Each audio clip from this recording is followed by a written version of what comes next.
Good afternoon, and thank you all for joining us today in this press conference, where we are going to speak on our road to Belem. Please mind it, we are not saying our road to COP30. And why? It's 32 years since Rio Declaration, and we are in the 29th COP. We are also on the verge of a tipping point. But are we responding appropriately? Are we not still delaying, distracting, and almost in a denial mode that the climate crisis is exacerbating? The UNFCCC is failing, forgetting that it's an agency of the United Nations. Our government are failing, ditching their own citizens who vote them to power and with definite mandate. Now, how long this can go on? We all have to survive. The planet has to survive. Our future generations have to survive, and survive with dignity. Our voices, our demand, our concerns are increasingly being ignored in this space. Communities on the top of bearing the brunt of climate crisis are facing increasing oppression on the ground. Any reference to human rights, rights of indigenous peoples, local communities, women, farmers, and youth are viciously deleted from the texts in the negotiating rooms. Any reference to real climate actions are blocked in these negotiating rooms. Peoples, their rights, livelihood, and survival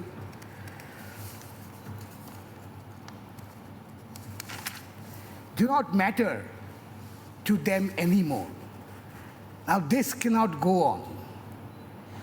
This is the time, perhaps, that we all have to choose what do we want to do. What are the real actions that peoples, communities, women, indigenous peoples will have to take from now on? We need to strengthen our strategies. Many of us think that this is the time to assert our voices, amplify our concerns, and perhaps carve out our own spaces where we can mobilize ourselves, where we can talk about ourselves, where we can talk about climate and what is happening. So that's what we think, that let us talk about what we can do in Belem in 2025. And therefore, to speak and talk more on our road to Belem, we today have an esteemed panel, beginning with Andrey Laletin from Friends of Siberian Forest, a member of Global Forest Coalition. We have Linda Gonzalez from CENSAT Agua, Viva, Colombia, member of Friends of the Earth. We have Maureen Santos from FASE, Brazil, member of Global Forest Coalition. And we have Nnimmo Bassey from Health of the Mother Earth Foundation. So let us begin with Andrey Laletin. And I am Souparna Lahiri from Global Forest Coalition. Thank you. Thank you, Souparna. The Global Forest Coalition and members and allies from Central Asia and the Caucasus yesterday issued the Baku Forest Declaration.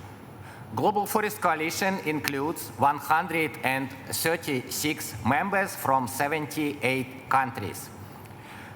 This declaration urges a paradigm shift in climate negotiations to prioritize forest protection, indigenous rights, and climate justice. This landmark declaration calls on COP29's presidency and the parties to the Paris Agreement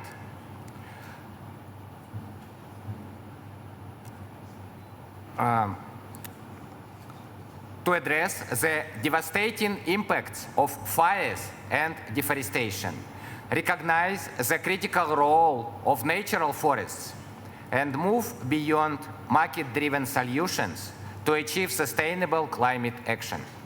The declaration that you can find in the website of Global Forest Coalition was signed and endorsed by more than 30 organizations from across the Caucasus and the globe, including groups from Georgia, Russia, Moldova, Kyrgyzstan, Uzbekistan, Kazakhstan, and many other countries. It emphasizes the alarming impact of fires and deforestation on local ecosystems and biodiversity. In 2024 alone, forest fires across Russia destroyed over 7.7 million hectares. Such fires obliterate entire ecosystems, demonstrating the shortcomings of current climate policies that fail to protect forests from deforestation. Our coalition calls for the protection of indigenous peoples' rights and the recognition of their traditional knowledge in forest conservation, advocating for policies that go beyond merely seeing forests as carbon sinks. We can no longer ignore that forests and more than carbon stocks, they are homes, water reservoirs, and lifelines for millions, especially in regions like Central Asia and the Caucasus. Climate policies must focus on community-based, gender-just, and right-based solutions.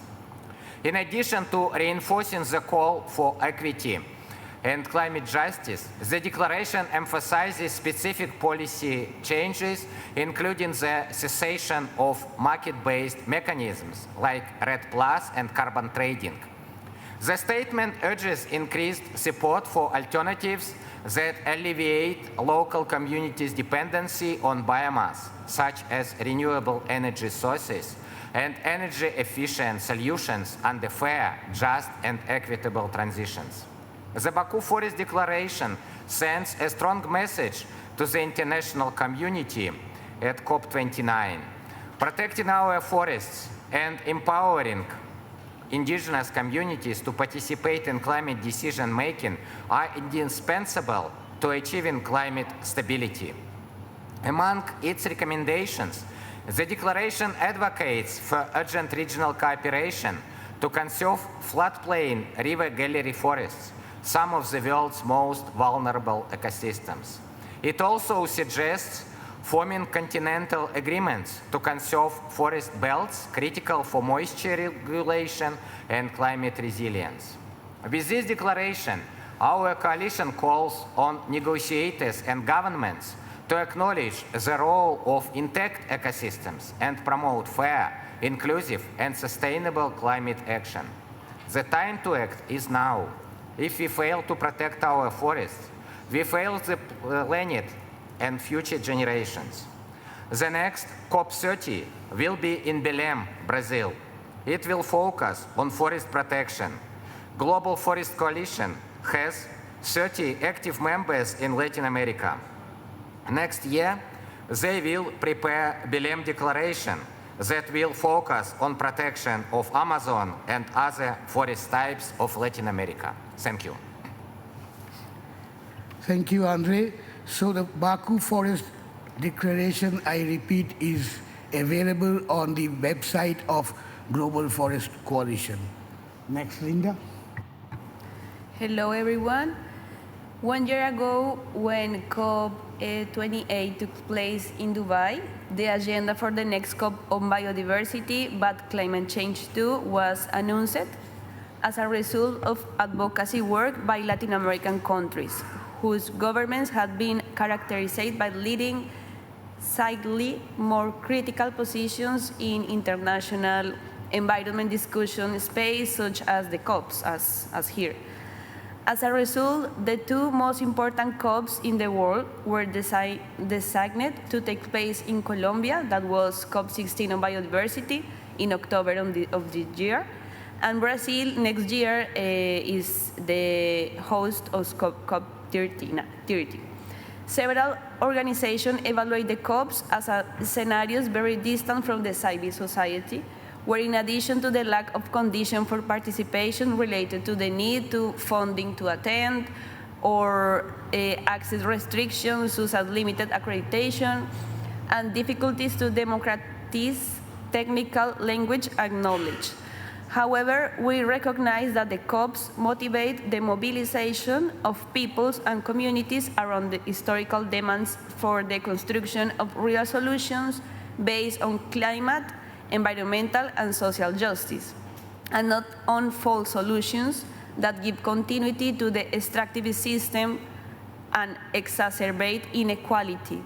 These are important spaces to make articulation viable and to plan long-range actions that really motivate transformation from the grassroots. The last COP16 on biodiversity in Colombia represent the beginning of the construction of a popular environmental agenda of organizations and social movements in Colombia, in Latin America region too, but in the world finally. It represents much more than a formal negotiation scenario. Although COP16, like COP29, had a strong presence and influence of companies, financial institutions, polluting industries, and conservationist organizations, it also means the mobilization of people, movements, and communities who demand the explicit recognition of their identity, of the work they have done to take care of the territories as a political commitment to guarantee life in the world, and that they oppose the false solutions based on the market that only prolongs and worsens the crisis. Although the COPs have not brought about major change in the understanding of the crisis and its solutions, they have led to the articulation between social movements, which is key to advancing in this struggle for climate, environmental, social, economic, and gender justice. It is important to provide real conditions for participation, and it's important that the host countries, decision makers, and negotiators listen actively and are able to meet these demands, as it is their responsibility to attend to this mobilization. It is necessary to guarantee public financing and the development of robust public policies to confront this crisis and strengthen the solutions that come from the local level with the active participations of social movements. The solution cannot come from those who cause the crisis, the climate crisis and the environmental crisis, but the social crisis too, nor can it come from the carbon market or the biodiversity market, which is reality represent a debt generated by international financial institutions, private banks, and profiting companies. It demands the recognition of the existence of a historical and ecological debt that requires urgent actions of reparation. Thank you. Thank you, Linda. Nnimmo? Thank you very much. Good afternoon, everyone. Well, here we are in COP. Closer. Hello. Good, thank you. Good afternoon, everyone. Here we are in COP 29, and already we're looking forward to another COP. Now, the question would be, what have we achieved 29 years down the road? The road to COP 30 already looks broken, and so we could also say that maybe we have a few months to repair the broken road and get ready for COP 30.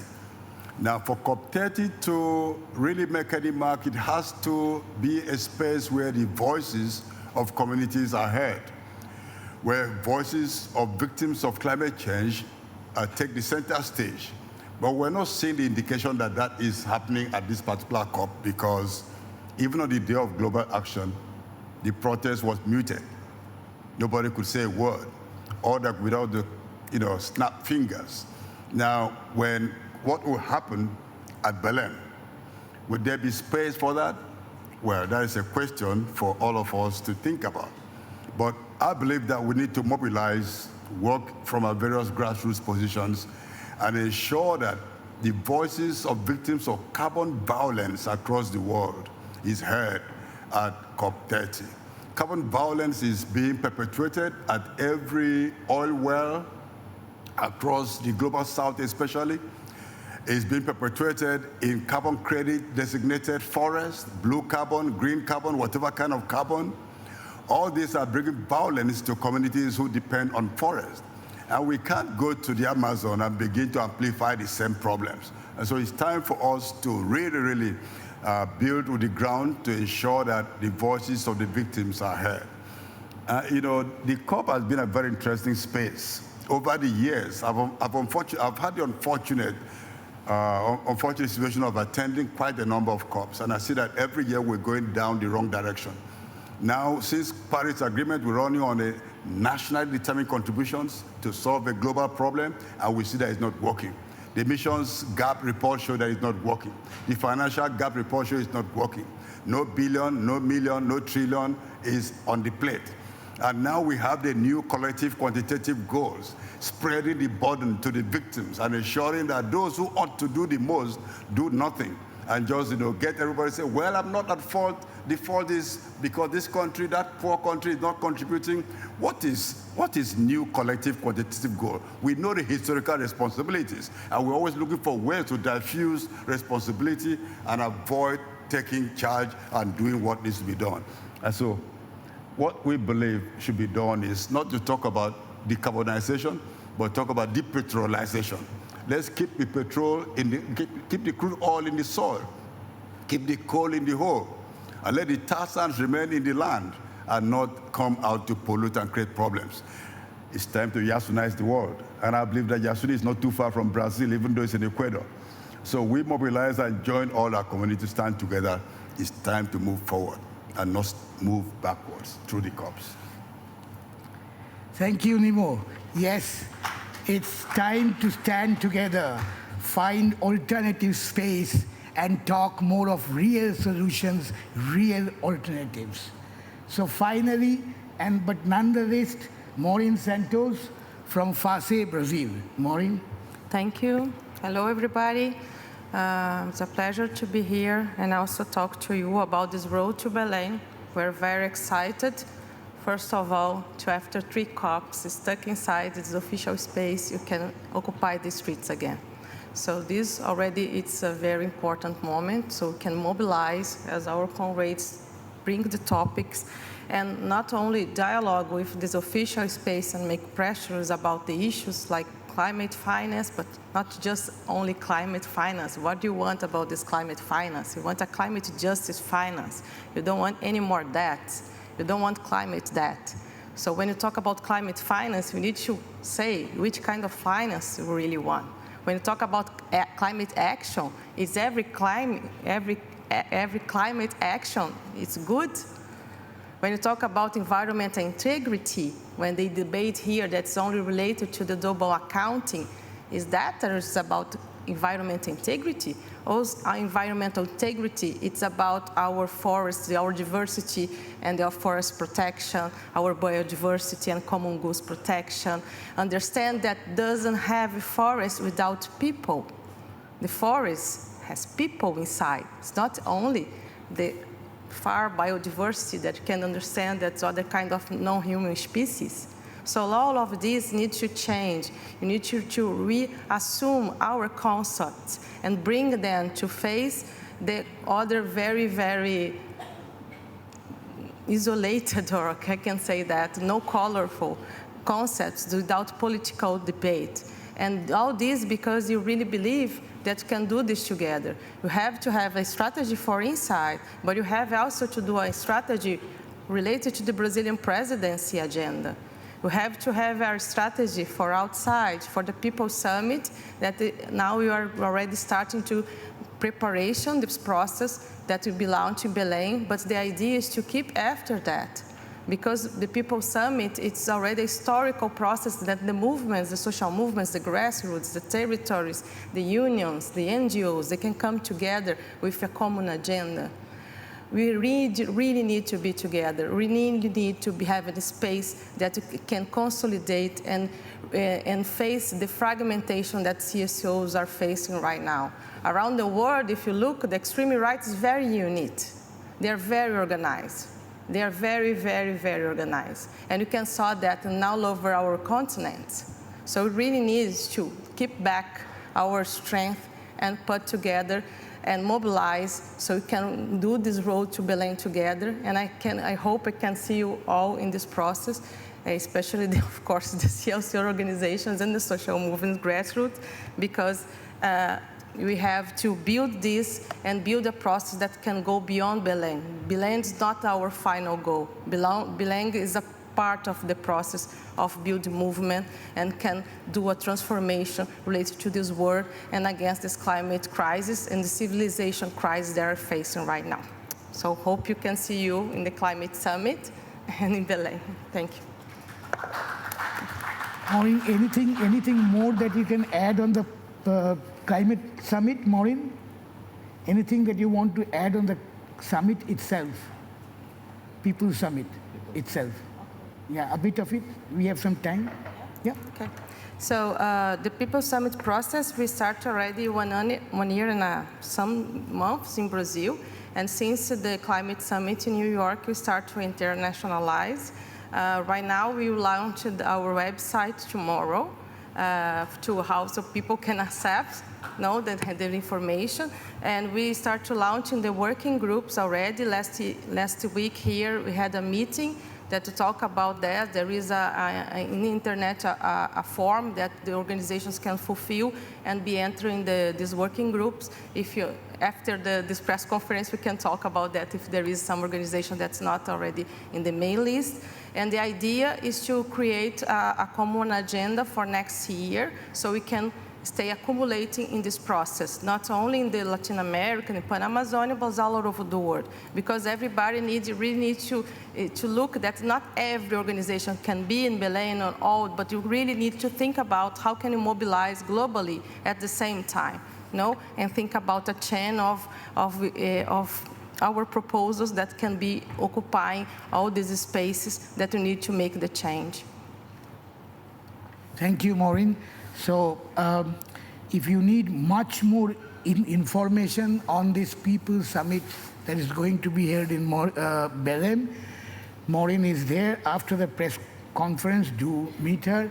While we have some few minutes left, we are opening the floor now for any kind of questions, seeking information, clarification from you. Please.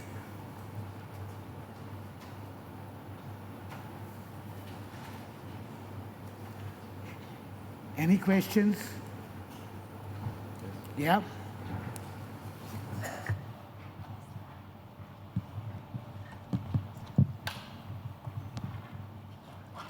It's Masato Kimura, Japanese journalist.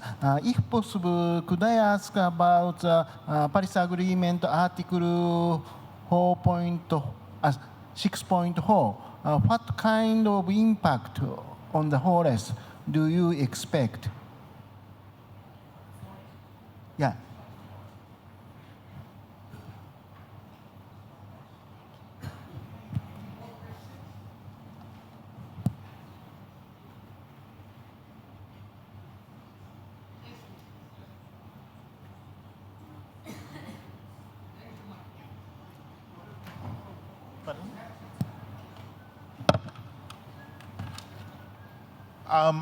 Good afternoon, Roland Gam, Rosa Luxemburg.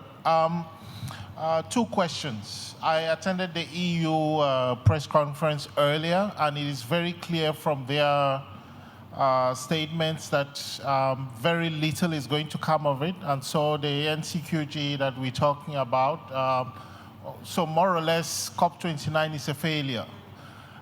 Do we need to keep doing this? Because already you can hear that BP and Shell are ramping up production. So that's the first thing. The second question, amongst yourself, has there been discussions, because I see that the Congo Basin is completely absent from this network, and looking at the declaration on your website. And the third question, looking to Belem, is there efforts to do something beyond just the agreements that are going to be made within the COP framework? Because it is very clear from what all of you said that if we need to achieve success, we need to break away from this paradigm. Thank you.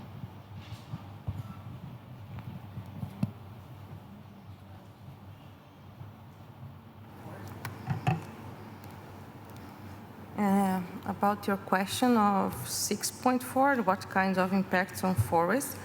The 6.4, it's like, in the beginning, it was like a copying glue of in the Paris Agreement, CDM, the Clean Development Mechanisms. And here, they get worse, in a lot of reasons. Get worse because the developing countries that wish to have this mechanism, to have opportunity to receive climate finance or transference of technology, they really be outside of this club. The rules get so hard for them to participate, and there is so many consulting that they need to go there to achieve the point of the project so that the money goes to the consulting.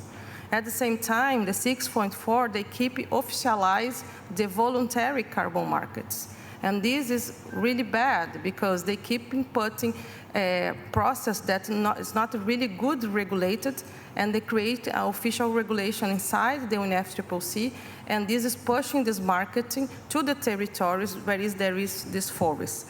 And for the end, we really believe that this will impact more the forest, because these projects, they really don't look for the indigenous people and the traditional community.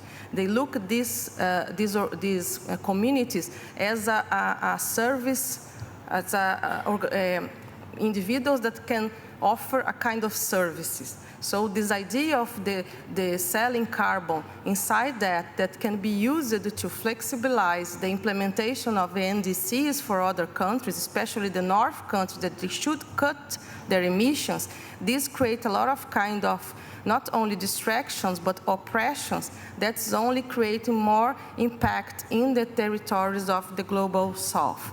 And for one more time, this kind of the process you create are more responsibilities for the global South to achieve cut emissions instead of global North can really do their job. Nnimmo, I think to end with his questions. All right, just a quick response. I fully agree that the new collective quantitative goal is set up to scuttle the COP. Because the COP is running in so many directions, there's very little way to bring cohesion in terms of climate finance. So it's being complicated to frustrate everyone. That appears to be the method. And then with regard to the Congo Basin, I think, Congo Basin is really a very challenged area, not just about the forest being decimated, but also for the critical minerals being mined in the same area. So it's an area of work, and certainly to mobilize those people on the road to Belem. Yeah, I will take a question of the gentleman about of Congo Basin. This declaration of Baku, it was our first declaration of Global Forest Coalition, and we focused on this region, on Eastern Europe, Caucasus, and Central Asia. But for Belem, we plan that other regions, Africa, Latin America, and Asia, also will make their regional declarations towards Belem. Thank you. Thank you, Andrey, and I hope your questions have been more or less answered. And we know that whatever we say, whatever happen, we cannot leave this place out to the corporates to do whatever they want to do, and they are doing. So it's our space also. The UN space is our space, people's space. So we will defend that, but we will also find alternative space to speak whatever we want to speak. Thank you.